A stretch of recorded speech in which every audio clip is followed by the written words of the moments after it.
All right. Okay. So good morning. My name is Partha Nageshwaran. I'm an R&D lead at Bloomberg, and along with my colleague Sudarshan Kadambi, who will be taking the second half of this presentation, we're going to talk to you about Spark-related innovation efforts that are ongoing at Bloomberg, even as we onboard Spark as part of a core set of technologies to build out a low-latency cloud analytic platform. There are several teams and team members inside of Bloomberg that are currently working on various Spark initiatives. I do want to acknowledge that, but at the same time, I want to call out to 5 contributors to this effort that we're going to talk about. We've got Andrew Foster in Lugano, Switzerland, who's not here, Joe Davey in New York, who's also not here, but we've got Shubham Chopra in New York, Nimbus Gohasan from San Francisco, and Hamal Kothari from New York. All right, at Bloomberg today, we're actually evolving from crafting standalone Spark applications to creating Spark applications that can actually execute in the context of a serverized environment. And over the next few minutes, we'll talk about some of the key aspects of the technical specifications and the underlying innovations that have gone into defining and creating this Spark serverized environment. A couple of things to keep in mind. First off, this presentation leverages some examples to illustrate key aspects of the technical specifications that are specific to the financial domain. However, nothing in the tech spec or the innovations or the architecture are domain specific. So all of these concepts should carry through to any other domain, be it ad or any other type of big data analytics. As I lead the effort to build this low latency cloud analytics platform, I've defined quite a lot of tenets, but there are 2 that are particularly relevant in the context of Spark analytics, and I quickly want to go over them. The first of that is that a low latency cloud analytics platform must prefer on-the-fly calculations over pre-computed data. Traditionally, this problem has been solved by trading off latency for on-the-fly or vice versa. But with the advent of technologies like Spark, we can actually talk about these 2 concepts on the same sentence and even make it happen, which is what we're doing at Bloomberg. The fundamental rationale for doing on-the-fly calculations, of course, is to ensure that our clients get the freshest possible analytic in order for them to make the right decisions. The second requirement or tenet that's been laid out relative to Spark analytics is that we should be able to compose higher order analytics on base analytics ad infinitum, but most importantly, dynamically, right? So the problem by itself, leaving the dynamic manner out of the picture, has been solved, right? You could take first order analytics, persist the results in some sort of secondary store. You could define some sort of a schema around it and have higher order Spark apps basically use DataFrames to abstract this data and collect after performing necessary transforms. However, in order to do this dynamically is rather challenging, but it is feasible, and that is one of the key tenets of the platform. While these 2 tenets are feasible because of Spark, it also reminds us or gave me insights into what kind of constructs we needed to build on top of the native constructs available from Spark, and those are the things that we're going to be talking about. Okay, so keeping these 2 tenets in mind, let's step back and understand some of the challenges of standalone Spark applications, not just at Bloomberg, generally, right? So about a year and a half ago, a few teams in Bloomberg started adopting Spark in earnest. And almost always the standard mode of operation was to take standardized infrastructure, put a Spark cluster on top of it, and craft Spark applications. And this was great to get off the block. But you can see immediately the synthetic boundaries that are introduced by the various silos essentially makes it hard, if not impossible, to do higher order compositional analytics on top of the output of each of the Spark application, right? So this tenet of ad infinitum computation dynamically is really challenged by siloed Spark applications. But there are other technical challenges as well. One of the bigger technical challenges is the fact that each of these Spark applications would have had to deal with reconciliation of the metastable data that's represented by the data frames in the Spark app and real-time updates to this metastable data coming in through streams abstracted by, say, D streams. Right? So every Spark application would have had to tackle this challenging problem. If you've dwelled even a little bit beyond just the surface of stream reconciliation with metastable data, you'd understand that this is a nightmare of a problem. And to levy this as a requirement on each Spark app rather than to solve this at the infrastructure level is just plain inefficient. Right? Other challenges I'm going to skip by, but I do want to talk about some additional inefficiencies in a development model such as this in an enterprise, right? The first is, if you take a sample financial analytic, almost always financial analytics have to have currency conversions. There's data in different currencies, and you'd have to normalize the data to a particular currency before you can perform some meaningful aggregation or analytics on it, right? Again, even though there's a financial domain-specific example, none of the concepts are specific to the financial domain. So this currency conversion, as it turns out, is typically a join, right? You take some data represented by a frame, you take some rates table represented by another frame, you perform some joins, right? This, as simple as this sounds, is not too trivial. Even so, it had to be done on every single siloed Spark application, which is obviously inefficient, right? And then consider 100 such sets of transforms, and you have a lot of redundancies and inefficiencies in the development process. All right, so how do we solve this problem? Well, clearly we knew that we needed a Spark serverized environment, but the serverization cannot stop at just providing a long-running process with a shared Spark context. That's just the tip of the iceberg, that's just the beginning. It can't be the end all, right? So what are the specifications we required of this Spark server? Well, for one thing, we wanted to make sure that Spark applications can be crafted compliant with certain contractual obligations and can be deployed onto the Spark server, right? And the Spark server would host these applications and manage their life cycle, et cetera. On the same count, for all of the content sets, the vast array of content that Bloomberg has, if we could craft data frames and bind them or deploy them into the server, and then the server provides capabilities for not only hosting these data frames, but also for allowing the Spark applications to discover these data frames dynamically and compose transforms on the fly, then that takes care of one of the two tenets, which is the ability to dynamically orchestrate analytics on top of standard data frames or higher order data frames, right? So this same server environment also had to provide the capability for reconciliation of on-the-fly data or streaming data along with the metastable data. So now each Spark app does not have to deal with this on a per Spark app basis. There are certain other qualities that are required of the server, but I'm going to skip over them. There's quite a lot to be covered, so I'm just going to get to the main points. All right, so let's take those functional requirements, kind of flip it on its head, right? And now you get a picture of what are the services or subsystems that need to be built inside of the serverized environment. Very quickly, you need a routing service. A routing service essentially takes incoming requests and routes it to the appropriate Spark application. Simple stuff, but necessary.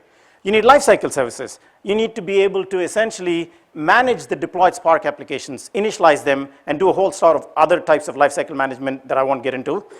The same for the data frames. Deployed data frames need to be managed. They need to be initialized. Bearing in mind that initialization of data frame does not mean necessarily materialization of the data frame. In fact, it's a deployment descriptor or metadata annotation that basically specifies whether the data frame needs to be eagerly or lazily materialized, and the Spark server should be able to cater to each of those requests. Well, we certainly need a naming service or some form of a registry where the deployed data frames can actually be located dynamically by the various deployed Spark applications and higher order analytics composed of them on the fly. Because our data frames abstract financial data, security service is pretty critical. So we need to spec out and build out security services that will provide secured access to these data frames. The query service and the ingestion services have some overlap in that basically the reconciliation of the metastable data with the streaming data could happen either at query execution time or at ingestion time. But beyond that, they have separate responsibilities, right? I'm not going to talk about the query service right now, but I'm going to talk more about the ingestion manager, and Kadambi here will talk a whole lot more about ingestion, right? So the ingestion service would also be responsible for onboarding various content sets that are available on the Bloomberg data pipeline and creating data frames and deploying them onto the server for discovery and dynamic use. All right, so how do we achieve these capabilities? Well, we could use the default Spark constructs, but on top of it, we had to define additional concepts. And the first concept that was introduced is the notion of managed data frames. In the first writing of this specification, I had envisioned managed RDDs, but this was at a time when RDDs were in vogue and data frames were well being defined. Obviously, it makes sense now to talk about managed data frames. A managed data frame is just an abstraction that encapsulates a standard data frame but has a name associated with it, and on top of it, it has execution metadata. Bear in mind that the execution metadata is not the same as the schema metadata of a data frame, right? What are execution metadata? Well, they come in several flavors. I'm going to talk about a couple. Kadambi will talk about a few more. The first is the data distribution metadata, right? What's a data distribution metadata? Well, let's understand this using an example. Let's assume that you've got a pricing content. So you have some IDs and you have prices, right? Now, in Bloomberg, we have over 30 years of financial data, pricing data particularly, for millions and millions of identifiers, right? And the truth is, over 80% of price-related analytics only require 2 years or less of historical pricing data, the latest, right? So it makes complete sense to deploy a managed data frame, call it shallow price managed data frame or whatever you like, that abstracts the price data frame, but has annotations for the execution metadata that essentially say that this data frame should only deal with 2 years of pricing data. When you deploy this managed data frame onto the server, essentially what happens is the server processes that annotation at deployment time and crafts filters as decorations on the underlying data frame on the fly. So this is generative Spark analytics, if you will, rather than coding these a priori, right? And then it makes sense to also define another managed data frame, also predicated on the same price data frame, but this one with a different set of filters or no filters at all, i.e. it needs to abstract the entirety of the 30 years of pricing data. Okay, that's one flavor of execution metadata. Let's talk about another flavor, the data derivation metadata. Again, I'll illustrate it using the same pricing content. The on-disk schema for a price data frame might simply be the identifier and the price.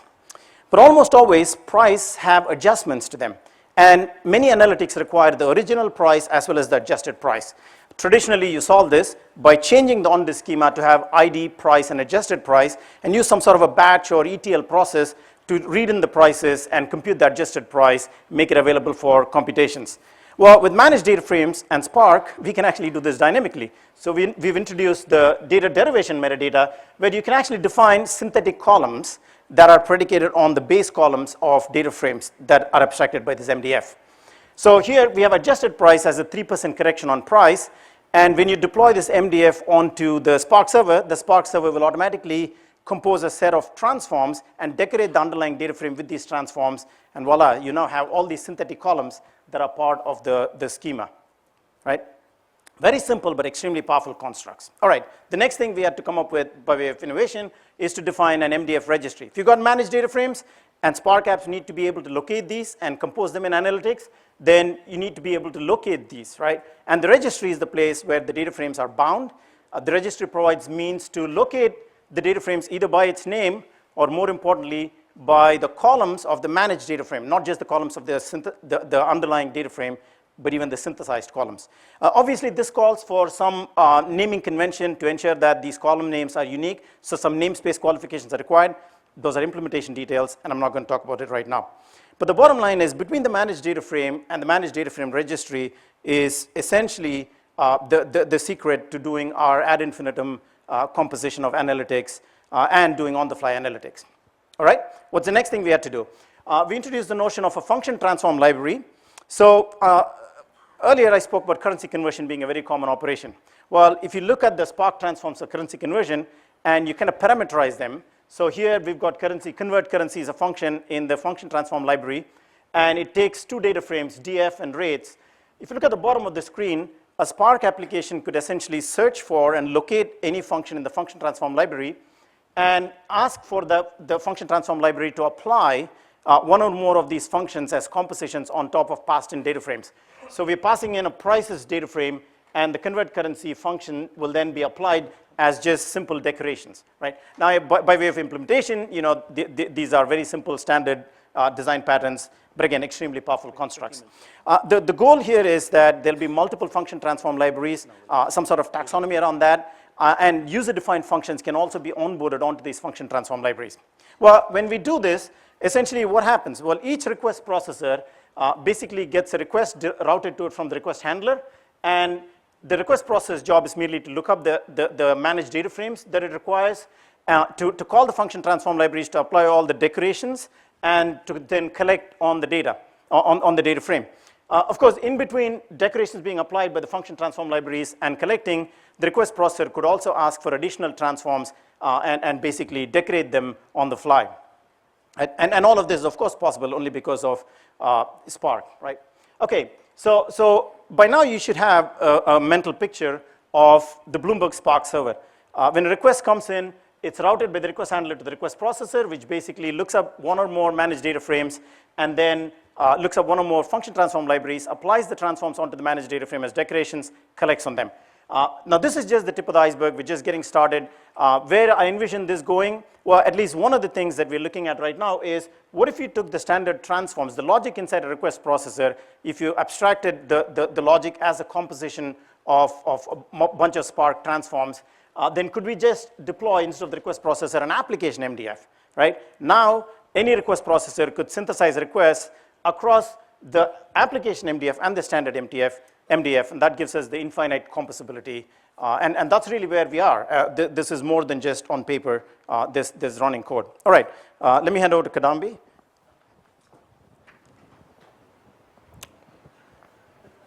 Can you hear me fine? Thanks, Partha. As we just saw, application developers implement business logic within request processors, which get deployed and hosted within these Spark server runtimes. Developers also register datasets at these endpoints, whereupon the framework will use the schema and execution metadata of the individual datasets to generate and bootstrap data frames, thus priming the registry. Once the registry has been primed, the Spark server runtime is now ready to start servicing requests. Within each Spark server instance is the registry of managed data frames. Within each managed data frame are multiple generations of data frames constantly getting created and destroyed. The ingestion manager is responsible for creating data frames and storing them within the corresponding managed data frame in the registry. Each new data frame represents the latest and greatest snapshot of a given data set. In other words, each Bloomberg data set is represented as a managed data frame within Spark. Each managed data frame contains a sequence of data frames with newer data frames in the sequence representing a more up-to-date snapshot of a given data set. A request processor requests for specific versions of a set of managed data frames, performs transformations on them, and when done, returns them back to the registry. In the next couple of slides, let's look at some of the support infrastructure external to Spark required for the functioning of the registry. Bloomberg is standing up an enterprise-wide data pipeline to connect together various data systems. Standardized connectors take data off the pipe and populate various data stores, RDBMSs, HBase, Solar, etc. Data in these backing stores, as well as the updates published to the pipe, have a well-defined schema and encoding, which is captured in a schema repository. Given a dataset name, our framework queries the schema repository to get the latest version schema of the dataset. Schemas are described in JSON. The data itself is usually encoded in Avro, even though other encoding types are certainly supported. Schemas are also indexed to allow for the registry to look up a managed data frame, not just by the name, but by specific data elements within the managed data frame. For example, if an application developer wants to craft analytics using earnings per share data, he can query the registry to get the managed data frame that contains earnings per share data, even though he doesn't know which one it is. Data discoverability is a significant problem in any large enterprise, and these are small steps towards addressing that. In addition to the schema repository, something else that's needed for synthesization of data frames is execution metadata that Partha went over in the context of the 2-year versus 30-year subsetted data frames. Execution metadata also includes connection identifiers to various backing stores and real-time streams. For example, what HBase cluster is this dataset stored on? What Kafka topic are updates being published to, and so on. Execution metadata also includes various knobs that dataset owners can tune at the time of dataset registration to control the performance characteristics of their data frames. For example, what is the refresh interval from the backing store into Spark for a given data set? What is the persistence level of the data frames that are created, and so on. In addition to synthesizing data frames based on schema and execution metadata, our framework also allows for already constructed data frames to be registered. More often than not, data frames sourced from the backing stores have to be transformed by domain-specific business logic before they can become usable in queries. Our framework allows for custom business logic to be deployed within the Spark server runtimes to use such to generate and register data frames resulting from such computations. For example, an application that needs to do data modeling may choose to save data frames representing model coefficients into the registry, only to be retrieved by another application that needs to do model QC and verification. Such state sharing allows for collaborative analytics across application workflows. Our framework is also capable of runtime generation of managed data frames. Ad hoc cross-domain analytics is a very important aspect of any analytics framework. And what our framework can do is, at runtime, so typically each Spark server instance has data frames pertaining to a specific data domain materialized and registered within it. When a request comes in, that request can go to any of these Spark server instances. The Spark server instance will query the schema repository and the execution metadata, and if it discovers that one of the data frames required is not registered inside of it, it will synthesize that data frame on the fly. Pre-canned analytics can be easily addressed by taking stock of all of the data frames that are queried together and registering them at the same Spark server endpoint. But the ability to dynamically create data frames not already registered is needed to support ad hoc cross-domain analytics. There is a significant long tail to how Bloomberg clients access our data. Typically, only a small fraction of the data is used in a majority of the analytics. Our framework allows dataset owners to specify arbitrary filters at the time of dataset registration. The framework will use these filters to figure out how data records can be extracted from the backing store and kept within Spark. These filters are also applied to updates coming over the real-time stream to figure out which of those have to be kept within Spark and what can be dropped on the floor. For example, data pertaining to companies that are members of the most popular equity indices, the Dow 30, S&P 500, Russell 2000, can be substituted within Spark. For everything else, we would go to the backing store. Given a request, the request processor tells the registry what data frames it needs. It also provides the query filter predicates if there are any. The framework uses the predicates to query the subsetted data frame. It also queries the backing store with the complement of the predicate and returns a data frame that represents the union of the two. The request processor only knows that it's been given just the data records that it cares about, but it doesn't know how that came to be. Subsetting provides dataset owners knobs to trade off performance and cost. They can achieve higher performance by having more data cached within the executor JVMs, but they would have to pay up more for resource utilization. Subsetting today is static and is specified at the time of dataset registration. In the future, we might employ LRU cache-like mechanisms wherein data starts in the backing store, migrates into Spark upon demand, and then moves back out when it's not used. Subsetting represents one of those capabilities that makes sense to incorporate into core Spark, wherein a data frame abstracts out multiple storage tiers, and the Spark optimizer, through pluggable optimization rules, can retrieve data from any of those backing stores based on their capabilities and the query requirements.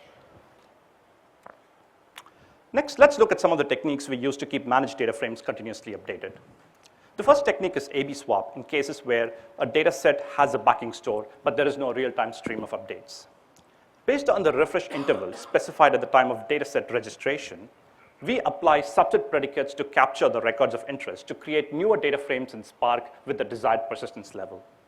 One aspect here is that we worked with the community to get some of the connectors we use natively support Avro encoding so that Avro encoded data in the backing stores can directly produce proper data frames in Spark without any subsequent transformations needed on the data frame.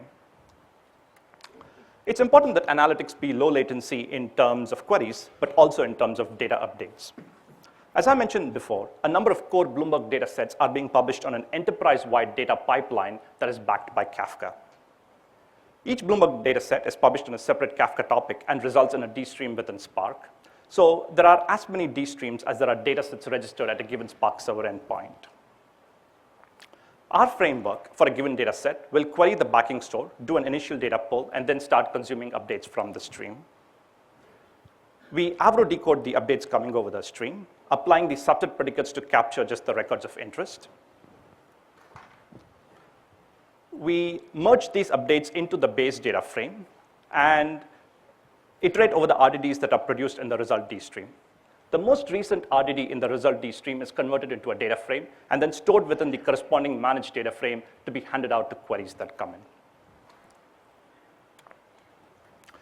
The ingestion manager is constantly creating new data frames and storing them within the corresponding managed data frame in the registry, with each data frame representing a new snapshot of the data. Hence, older data frames can be unpersisted once they are no longer needed, and a newer version of it exists. However, request processors may be operating on the older data frame, and unpersisting it may result in non-deterministic performance degradation.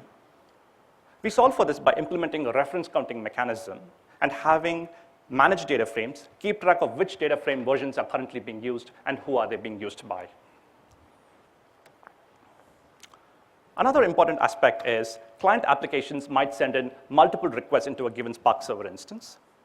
These requests may come in slightly staggered, and these requests represent separate analytics over the same base data frames, with the results blended on the client side.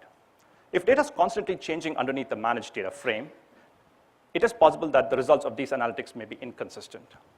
We solve for this by having managed data frames associate data frames with the time epoch of when they were created. The registry allows for a reference time to be passed in, whereupon the framework will retrieve a data frame with time epoch less than or equal to the reference time, which is returned back to the request processor. Thus, a common reference time in requests will ensure that requests operate on the same snapshot of data despite data constantly changing under the hood.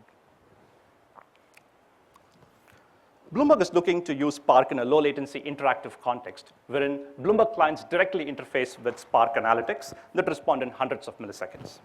At the same time, we are processing multiple incoming streams of data, minimizing the interaction effects between query and ingest while balancing the twin goals of low-latency queries and low-latency data refreshes is a challenge. The challenges around performance consistency, the challenges around availability. Bloomberg is looking to drive and foster innovation in some of these areas in the next couple quarters. These challenges notwithstanding, we believe we have a framework in place that allows Bloomberg Spark developers to craft Spark applications with an eye towards composability and time to market. At the same time, Spark augmented with such a managed data frame registry allows for data to be pulled together from disparate data sources and is a powerful enabler for cross-domain analytics, allowing Bloomberg clients to ask questions of our data that could not be asked today. It's still early days for Spark at Bloomberg. It's still early days for the Spark ecosystem overall. Partha and I continue to talk and think about where we want to take this framework next. We'd be happy to get your inputs. Before I finish, I want to acknowledge contributions from the core development team. This team is spread across Switzerland, San Francisco, and New York. And the disparate geographies make meeting scheduling a logistical challenge. But nonetheless, these folks have driven not just the implementation, but come up with many of the key ideas that were presented here today. I also want to extend thanks to a couple of our mentors, Shabir Dahodwala, Matthew Hunt, and Justin Ehrenkratz, for their enduring support over the years. Many members of Bloomberg's infrastructure and application teams are at the Bloomberg booth later today and tomorrow. So come by if you have any questions around this. Thank you.